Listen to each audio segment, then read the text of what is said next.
नमस्कार साथियों, मैं अतुल भारत और आज हम बहमनी राज्य के बारे में पढ़ेंगे कि बहमनी राज्य क्या है, क्या था, इसकी स्थापना किसने करी। तो आपके सामने जैसे कि ऑलरेडी आप देख पा रहे होंगे कि मोहम्मद बिन तुगलक के शासनकाल में 1347 ईस्वी में हसन गंगू ने बहमनी राज्य की स्थापना करी। किसने करी? हसन गंगू ने। ठीक है। और वह अलाउद्दीन हसन बहमन शाह के नाम पर सिंहासन पर बैठा। आपको ये याद रखना है। ठीक है, ये तीन चीज़ें आपको याद रखनी है कि हसन गंगू ने करी अलाउद्दीन हसन बहमन शाह 1347 ईस्वी में। तो साथियों, आपने अगर चैनल को अब तक सब्सक्राइब नहीं किया ज़रूर कर लीजिएगा। आपका स्वागत है हमारे चैनल पे। ये एक बहमनी राज्य के ऊपर एक वीडियो है, छोटी सी वीडियो होगी, ज़्यादा बड़ी वीडियो नहीं होगी। अराउंड 8 से 10 मिनट के अंदर आपको पूरा बहमनी राज्य समझ में आ जाएगा और बहुत ही अच्छी वीडियो है। आपको काफ़ी हेल्पफुल होएगी आपके आने वाले एग्ज़ाम्स में। जो लोग हिस्ट्री में हैं, ये हर एक उसके लिए आपको हेल्पफुल होगी। तो आपके लिए है ये। देखते हैं हम कि बहमनी राज्य के हमने देख लिया कि अलाउद्दीन हसन बहमन शाह ने एक तरीके से सिंहासन पर बैठा। असली नाम उसका हसन गंगू था और 1347 ईस्वी की बात है, मोहम्मद बिन तुगलक के शासनकाल के समय की। इसने अपनी राजधानी गुलबर्गा को बनाया। इसकी राजभाषा मराठी थी। ठीक, आपको याद रखना पड़ेगा कि ये इसकी जो राजभाषा थी वह मराठी थी और इसने राजधानी किसको बनाया? गुलबर्गा को। इसने अपने साम्राज्य को 4 प्रांतों में गुलबर्गा, दौलताबाद, बरार एवं बीदर में बांटा।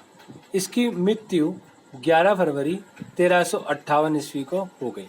आपको याद रखना है कि इसने अपनी राजधानी तो गुलबर्गा को बनाया और अपने प्रांतों को 4 भागों में बांटा: बरार, बीदर, दौलताबाद और गुलबर्गा। दौलताबाद तो आपने सुना ही होगा। अलाउद्दीन हसन के पश्चात उसका पुत्र मोहम्मद शाह प्रथम सुल्तान बना। इसके काल में ही सबसे पहले बारूद का प्रयोग बुक्का के विरुद्ध हुआ। तो आपको याद रखना है कि इसी के अलाउद्दीन हसन के पश्चात उसका पुत्र मोहम्मद शाह प्रथम सुल्तान बना। इसके काल में ही सबसे पहले बारूद का प्रयोग किया गया। ठीक है, तो 1358 की बात है, क्योंकि उसकी मृत्यु के बाद में जो अलाउद्दीन हसन बहमन शाह था, बहमनी राज्य का संस्थापक, उसके बाद में उसका पुत्र बना। ठीक है, मोहम्मद शाह प्रथम सुल्तान। भीमा नदी के तट पर फिरोजाबाद की स्थापना ताज उद्दीन फिरोज ने की थी। तो एक बार आप यहाँ पे ना हम शॉर्ट में देख लेंगे कि बहमनी राज्य के शासक कौन कौन थे। तो बहमनी जो राज्य है उसके जो शासक हैं उसमें आपको मोहम्मद शाह प्रथम मिलेंगे 1358 से 75 तक, अलाउद्दीन मुजाहिद शाह, दाऊद प्रथम, मोहम्मद शाह द्वितीय, ताजुद्दीन फिरोज, शिहाबुद्दीन अहमद प्रथम, अलाउद्दीन अहमद द्वितीय और सुल्तान शमशुद्दीन मोहम्मद तृतीय। और ये उनका एरा है। आप आराम से वीडियो को देख सकते हैं, पॉज कर सकते हैं, आप लिख सकते हैं। तो हम थे भीमा नदी के तट पर फिरोजाबाद की स्थापना ताज उद्दीन फिरोज ने की थी। तो आप यहाँ पे देख भी सकते हैं कि वे कौन से नंबर के शासक थे। फिरोज खगोलिकी को प्रोत्साहन देता था और उसने दौलताबाद के पास एक वैधशाला भी बनवाई थी। शिहाबुद्दीन अहमद प्रथम ने अपनी राजधानी गुलबर्गा से हटाकर बीदर में स्थापित की। इसने बीदर का नया नाम मोहम्मदाबाद रखा। अपने शिहाबुद्दीन ने क्या नाम रखा? मोहम्मदाबाद। और मोहम्मद तृतीय के शासनकाल में ख्वाजा जहां की उपाधि से महमूद गवाह को प्रधानमंत्री नियुक्त किया गया। ये आपके सामने बहुत छोटा सा है, आप पढ़ सकते हैं खुद। महमूद गवाह ने बीदर में एक नया महाविद्यालय स्थापित किया। रियाजुल इंशा नाम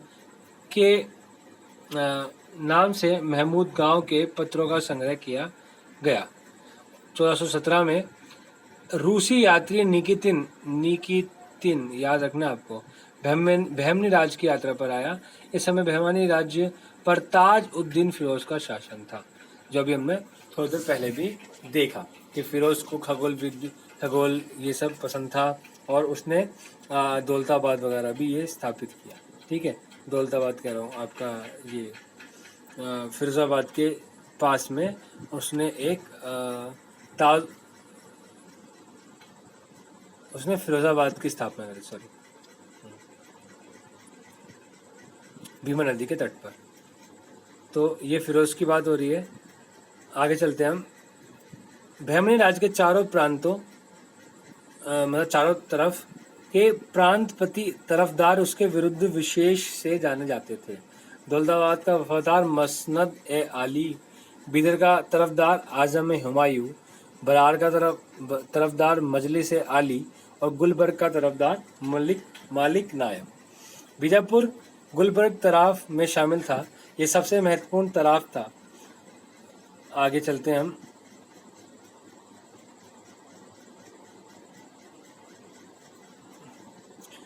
कलीम उल्ला बहमनी वंश का अंतिम शासक था।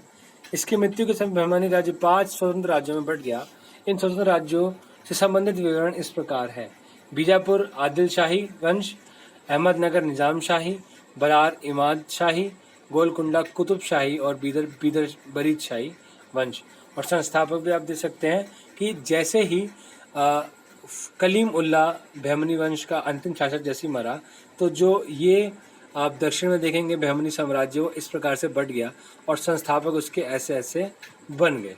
ठीक है, तो आदिल शाही बीजापुर में हो गए 1489 ईस्वी से। मोहम्मद प्रथम के मंत्री सैफुद्दीन गोरी ने केंद्रीय शासन पर कार्य किए कई विभागों में विभक्त किया और उसे 8 मंत्रियों का नियुक्त किया, जो इस प्रकार थे: वकील सल्तनत, दिल्ली के मलिक नायाब के समान वकील कुल, सभी मंत्रियों के कार्यों का निरीक्षण वकील को छोड़कर। अमीर जुमला, अर्थ विभाग मतलब जो पैसा वगैरह देखता है, आर्थिक चीज़ें जो देखता है, उसका अध्यक्ष अमीर जुमला। वजीर अशरफ विदेश नीति एवं दरबार संबंधी कार्यों का निष्पादन करता था।